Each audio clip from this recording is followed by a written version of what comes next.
Hi guys, welcome. स्वागत है आप सब लोगों का सिविल कल्चर के इस यूट्यूब चैनल पर। आप सब लोगों का बहुत बहुत स्वागत है। तो गाइस, कैसे हैं आप सब लोग? आई होप आप सब लोग बहुत अच्छे होंगे। आप लोगों की प्रिपरेशन बहुत ही अच्छी चल रही होगी। तो जैसा कि आप सब लोग जानते हैं, अपन ने सिंपल इंटरेस्ट स्टार्ट कर रखा था आपके आने वाले एग्जाम्स के लिए। ठीक है, तो सिंपल इंटरेस्ट बहुत ही सिंपल तरीके से मैं आप लोगों को पढ़ा रहा था कि बिल्कुल बेसिक के तरीके से सिंपल इंटरेस्ट को हम कैसे कवर करते हैं। ठीक है, तो तीन टाइप के क्वेश्चंस मैं आप लोगों को यहाँ पर करवा चुका था। आज आपका फोर्थ टाइप का क्वेश्चन है। आइए जरा शुरुआत करते हैं, देर ना करते। और अगर किसी ने भी वीडियो को सॉरी चैनल को सब्सक्राइब नहीं कर रखा है, तो वो सब लोग एक बार चैनल को सब्सक्राइब कर लीजिएगा, बेल आइकन दबा लीजिएगा। ऐसे वीडियो आप लोगों के लिए आते रहेंगे, धीरे धीरे आप पढ़ते रहिएगा, चीजें क्लियर होती रहेगी। ठीक है, चलिए।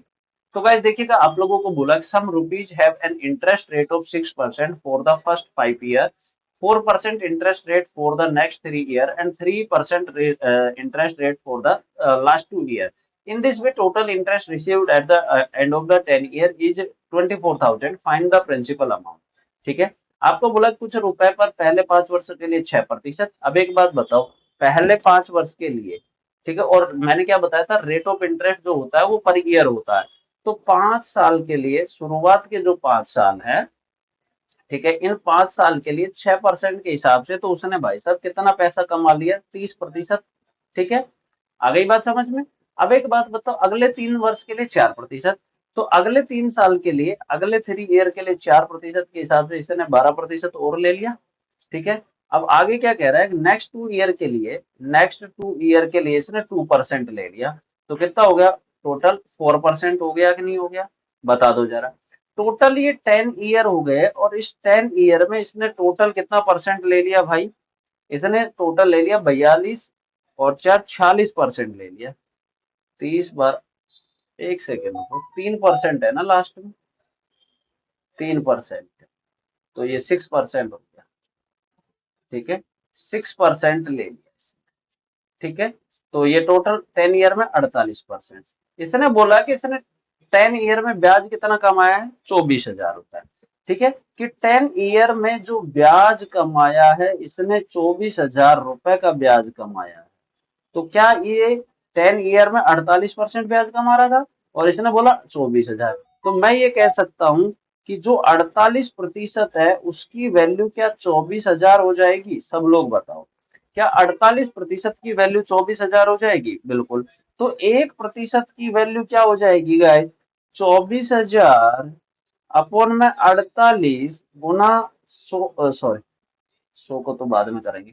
ठीक है, तो ये हो जाएगी। अब हमें 100% की वैल्यू मूलधन निकालना है, तो ये कितना हो जाएगा? 24,000 अपॉन में 48 गुना 100 हो जाएगा क्या? ये लो सर, तो 24 दूना 48, 24 एकम 24, तो ये हो जाएगा 1,000। 24 दूना 48, ठीक है, तो ये कट गया 50, तो ये आ गया आपके पास 50,000 रुपए। आ गया होगा ना समझ में?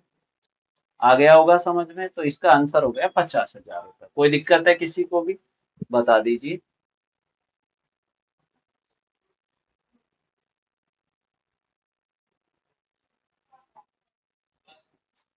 बताइए, सबका क्लियर है?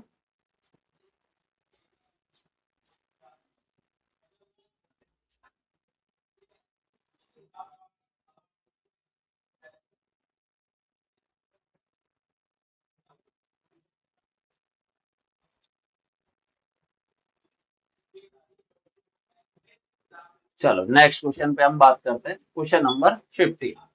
आप देखो आराम से, क्वेश्चन नंबर 15 देखिएगा। क्वेश्चन नंबर 15 सब लोग देखेंगे कि क्वेश्चन नंबर 15 क्या कह रहा है आपको, कि a man lends 40% of his money at the rate of, आराम से देखना, कि at the rate of 15% per annum. ठीक है, the remaining 50% at the rate of 10% per annum, and the remaining part at the 8% per annum. If interest be calculated on the total amount, work with, ये लो कितना simple है। मान लो कि भाई 100 रुपए है, ठीक है, मान लिया 100 रुपए, इसने बोला कि इसका कितना प्रतिशत? 40%, 40%। ठीक है, ए मैन लैंड 40% ऑफ बीज मनी, तो इसका 40%, ठीक है, इसका 40% कितना हो गया भाई? 40 रुपए हो गया। ये 40 रुपए दिया कितने पे? 15% के हिसाब से, तो यहाँ 15 चौक 60, कितना रुपए ब्याज का मिल गया इसको? 6 रुपए ब्याज का मिल गया। ठीक है, अब 100 में 40 दे दिया तो कितना बचा? 60 बचा। अब आपके पास बचा 60, तो 60 में से इसने बोला कि the remaining 50% at the rate of 10%। इसमें से जो 50% है, 60 का 50%, तो कितना बचा? 30। इसको दे दिया 10% पे, तो यहां से कितना रुपए ब्याज का मिल गया भाई? 3 रुपए। अब कितना बचा इसके पास में? 30 पर 30 बचा भाई, 30 दे दिया तो 30 बचा। ये 30 जो है इसने 8% पे दे दिया, तो यहां से इसको ब्याज 8 × 24 2.4 रुपए मिला कि नहीं मिला? है भाई, 2.4 रुपए ब्याज का मिला कि नहीं मिला? ये लो 2.4, 3 और ये 6, टोटल ब्याज कितना हो गया इसको? 6 3 9 और 2 11.4 हो जाएगा। है भाई, 11.4 रुपए इसको ब्याज का मिला है टोटल। क्या पूछा है? रेट, परसेंटेज रेट पूछा है, तो परसेंटेज रेट बराबर टोटल ब्याज 11.4 रुपए कितने पे मिलता है? 100 पे मिलता है। ठीक है, क्योंकि अपना प्रिंसिपल कितना था? 100, और ब्याज की कैलकुलेशन किस पे? 100 पे। ठीक है, तो ये लो भाई साहब, सॉरी, ब्याज की कैलकुलेशन किस पे? मूलधन पे। तो ये कितना हो जाएगा? 11.4% हुआ कि नहीं हुआ? बता दो, बोलो। 11.4% हो गया? सब लोग बता दो। क्लियर? सिंपल था क्वेश्चन। आ जाओ, क्वेश्चन नंबर टाइप 5 आ गया। टाइप 5 का 16 नंबर क्वेश्चन देखिएगा जरा। देखो, थोड़ा सा फास्टली इसलिए हम चल रहे हैं क्योंकि अभी अपने पास टाइम नहीं है। ठीक है। At a given rate of simple interest for a given period of time, the principal amount and the compound amount are in ratio 4:5। यानी कि जो प्रिंसिपल है वो, और जो अमाउंट है, मिश्र धन है, ठीक है, मूलधन और जो मिश्र धन है ना, इनका जो रेशियो है वो है 4:5। यही बोला। After 3 year at the same interest rate of the, after 3 year, तो इनका जो रेट क्या हो गया? 5:7 हो गया। ठीक है, प्रिंसिपल और अमाउंट का रेशियो है कितने साल बाद? 3 ईयर के बाद। ठीक है, अब एक बात बताओ, थोड़ा सा सोचने वाली बात है, ये तो गड़बड़ हो गई ना। है गाइस, थोड़ा सा सोचने वाली बात है, ये तो गड़बड़ हो गई ना। क्या गड़बड़ हो गई सर? कि प्रिंसिपल तो बदलेगा ही नहीं, प्रिंसिपल तो 1 साल का भी वही रहेगा, प्रिंसिपल 50 साल का भी वही रहेगा। प्रिंसिपल कैसे बदल गया यहाँ? कि भाई प्रिंसिपल तो सिंपल इंटरेस्ट में बदलता ही नहीं है, तो इसका मतलब प्रिंसिपल को सेम करना पड़ेगा। अगर प्रिंसिपल को सेम करता हूं तो यहाँ पर मैं मल्टीप्लाई बाई कितना? 5, और यहाँ पर मल्टीप्लाई बाई 4 हो गया ना, 20 20 हो जाएगा। तो ये कितना हो जाएगा भाई? 20 और 25, ये कितना हो जाएगा? 20 और 28। ठीक है। अब क्या कह रहे हैं? 3 वर्ष बाद समान मूल्य चक्रवर्ती ब्याज राशि, तो ब्याज की दर कितनी होगी?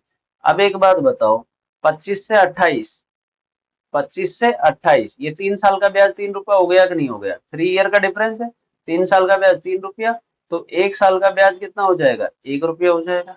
ठीक है, परसेंटेज निकालना है। 1 रुपया ब्याज का मिल रहा है कितने पे? 20 पे। गुणा कितना कर दिया? 100, 5% आ गया। ये लो, सिंपल। क्लियर? बोलो, कोई डाउट है किसी को भी इस क्वेश्चन में?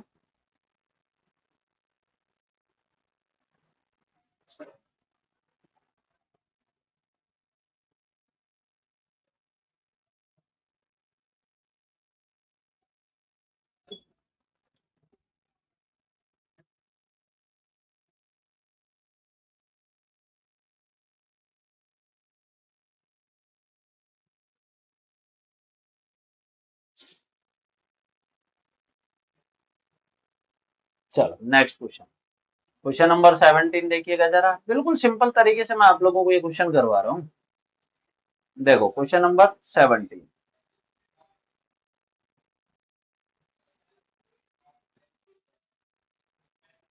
देखो क्या कह रहा है कि यहां पर देखना बेटा, इस बार जो रेट ऑफ डिफरेंस है वो सेम डिफरेंस है ना।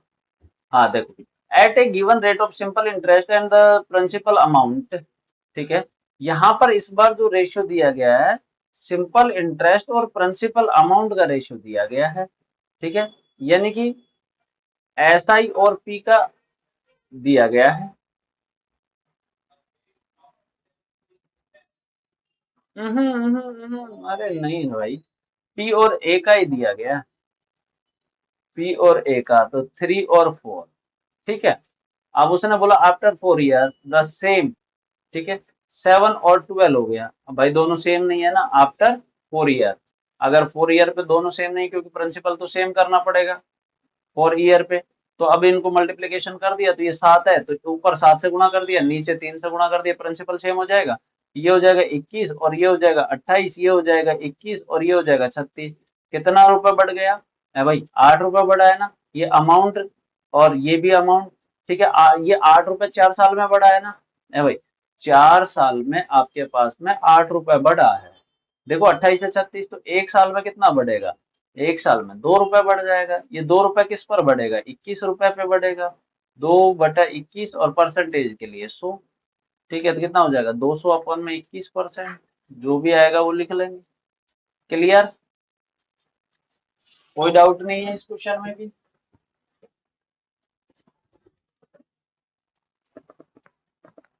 चलो, वेरी गुड। ठीक है। तो ये हमारे 5 टाइप कंप्लीट हो गए। ठीक है, मैं कोशिश करूंगा यार, टाइम इतना ही मिल पा रहा है कि मैं छोटे छोटे वीडियो ही आप लोगों के लिए डाल पा रहा हूँ। ठीक है, तो आज के लिए इतना ही, मिलते हैं फिर नेक्स्ट सेशन में। ठीक है, थैंक यू सो मच।